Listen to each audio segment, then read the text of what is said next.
At the risk of sounding ungrateful, the Trussell Trust, Britain's largest food bank network, isn't entirely thrilled at having won OFM's Outstanding Achievement for 2017. Obviously, awards can be quite difficult, can't they, says Mark Ward, the charity's interim CEO. It's like when we reached 300 food banks, you can't celebrate that because it's terrible. He shakes his head. Well, it's terrible, and it's not terrible because it means now there are 300 places where if somebody's struggling they can go to. So we wish we didn't have to do it, but it is lovely to have recognition of the service that has been put in place. The Trussell Trust was founded 20 years ago by Christian humanitarians Carol and Patty Henderson, initially to help the 60 or so children sleeping rough at the Sofia Central Station in Bulgaria.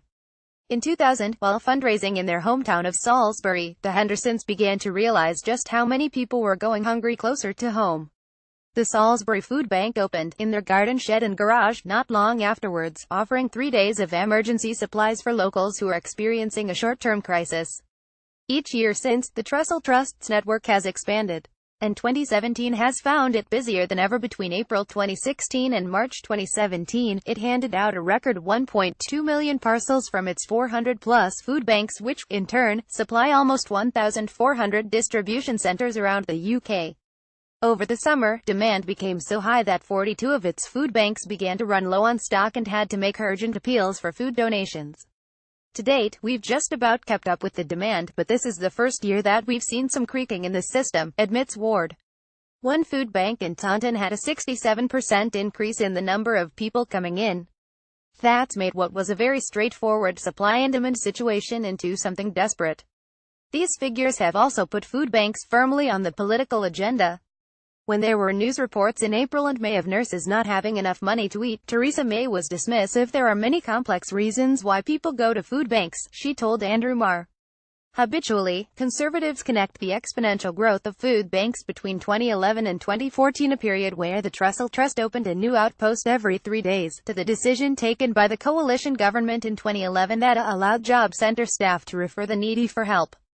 This decision overturned a ban, introduced by Labour in 2008. The hypothesis is not supported by Trussell Trust research. On a recent Tuesday afternoon at a Trussell Trust food bank in Neasden, North London, 3 volunteers. Trussell has 40,000 around the country packed boxes of groceries for anyone who arrived with a voucher. These vouchers are given out by agencies such as social services, doctors or schools to anyone they believe is in difficulty. An individual or family can redeem a maximum of 3 in 1 year.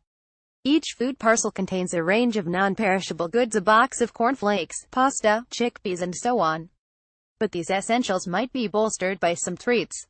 Today, these include brownies from Whole Foods brought in by City Harvest, a charity that rescues surplus food. As clients wait for their box, which is supposed to last them and their household for 3 days, they are given a hot drink and a snack. One of these is Anthony Moffat, a 54-year-old from Kilburn, who is making his second visit to a food bank. Moffat used to be a security guard, including at Harvey Nichols, but has not worked since 2003 when he quit to look after his newborn son. I'm surviving on thin air, he says, and when I do get the money my rent's round the corner. There's many times I go without food for a whole day, Moffat continues. I can handle that, but I've got to watch out for my son. He's 14, he has to eat and whatever's left I take it. Yeah, it's hard, but I'm not giving up. Both Ward and Michelle Lawrence, the manager in Neasden, agree there is no such thing as a typical food bank client. There are single parents, ex-military and people on benefits. Attendance here spiked by 61% when Universal Credit, which can come with a payment lag of 6 to 8 weeks, was introduced earlier in the year. But Lawrence has also had teachers and, yes, the odd nurse come through the door. People are hurting and we are just trying to help where we can to restore hope and show that someone cares, she says. Lawrence smiles ruefully. It's always the happy moment for me when they say, how am I going to take this home? This is so much food, and I'm like, yes, this person is going to be okay. At least for the next couple of days, they'll be fine. TrussellTrust.org